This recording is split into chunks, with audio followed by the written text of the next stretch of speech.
ఇంకా మమ్మల్ని ఇంతగా ప్రోత్సహిస్తున్న ఏదైనా కూడా వందనాలు. మీ అందరికీ నా వందనాలు. శ్యామ్ సార్కి కూడా నా వందనాలు.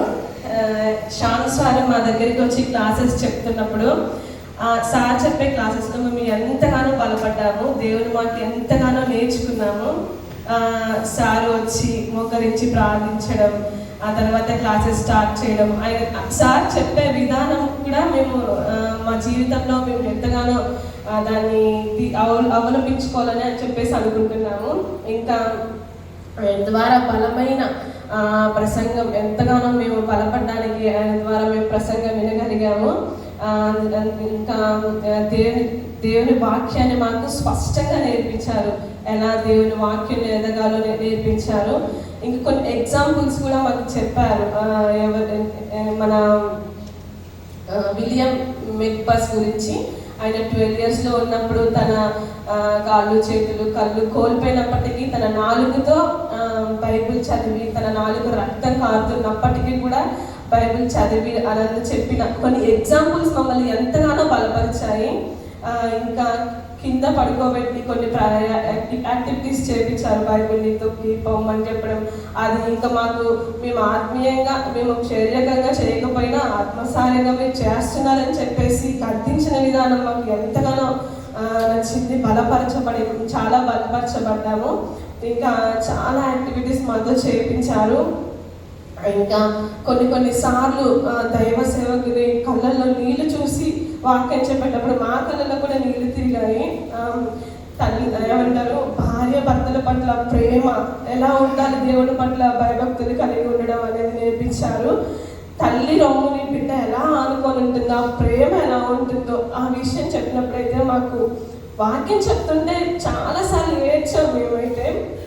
ఇంకా అలా దేవుడు ఇశ్రాయేలు ప్రజల్ని తల్లి తన రొమ్ము చాటును ఎలా అయితే కాచుకుని ఉంటుందో అలా ఇశ్రాయేలు ప్రజల్ని దేవుడు పోషించాడు అన్నప్పుడు, మా దేవుడు మమ్మల్ని కూడా పోషిస్తాడు కదా అన్నప్పుడు మాకు చాలా ఏడుపు వచ్చింది. సార్ కళ్ళలో నీళ్ళు చూసినప్పుడు శ్యామ్ సార్ మాట్లాడుతున్నప్పుడు నిజంగా దేవుడే మాతో మాట్లాడినట్టు అనిపించింది. సార్ కాదు, దేవుడే సార్ ద్వారా మాతో మాట్లాడినట్టు, మమ్మల్ని ఎంతగానో బలపరిచినట్టు అనిపించింది మాకు. ఇంకా చాలా ఎంతగానో దేవుడు మమ్మల్ని బలపరిచాడు. మమ్మల్ని ఎంతగానో దేవుడు ప్రోత్సహించాడు. వినయం, సార్ ఎంత వినయంగా మళ్ళీ కొన్ని క్లాసెస్లో మమ్మల్ని ఒకరినొకరు చెప్పుకోండి ఇలా అని చెప్పి ప్రోత్సహించడం చాలా బాగా నచ్చింది. క్లాసెస్ మధ్యలో దేవుడు మాట్లాడిన ప్రతి మాటను బట్టి మోకరించి ప్రార్థించడం, నిజంగా ప్రార్థించిన ప్రార్థనలో అందరం కన్నీరు విడుస్తూ ప్రార్థించి దేవుళ్ళు ఎక్కువ బలపడ్డాము. ఆ విషయం అక్కడ ప్రతి క్లాసులో మోకరించి చేపించే విధానం అయితే చాలా బాగా నచ్చింది. ఇంకా చాలా విషయాలు మేము నేర్చుకున్నాము. దర్శనం గురించి చెప్పారు, అభిషేకం గురించి చెప్పారు, తండ్రితో లోతైన సంబంధం కలిగి ఉండమని చెప్పారు, దేవుడి భయం కలిగి ఉండాలని, 2 రాతి పలకల గురించి, పరిశుద్ధ జీవితం కాపాడుకోవాలని, దేవుని స్వరం వినాలని, మంచి సాక్ష్యం కాపాడుకోవాలని చెప్పిన మాటలు, రాష్ట్రకి 2 మాటలు చెప్పారు. చాలా హృదయం కదిలించబడింది. మరి దేవుడి స్వరం ఎలా వినాలో నాకు తెలియదు అసలుకి. నేను అనుకున్నా కదా దేవుడి స్వరం వినడం అంటే వాక్యం ద్వారా దేవుడు మాట్లాడతాడు, మనుషుల ద్వారానే మాట్లాడతారేమో అనుకున్నాను. కానీ దేవుని స్వరం ఎలా వినాలో కూడా నేను తెలుసుకున్నాను.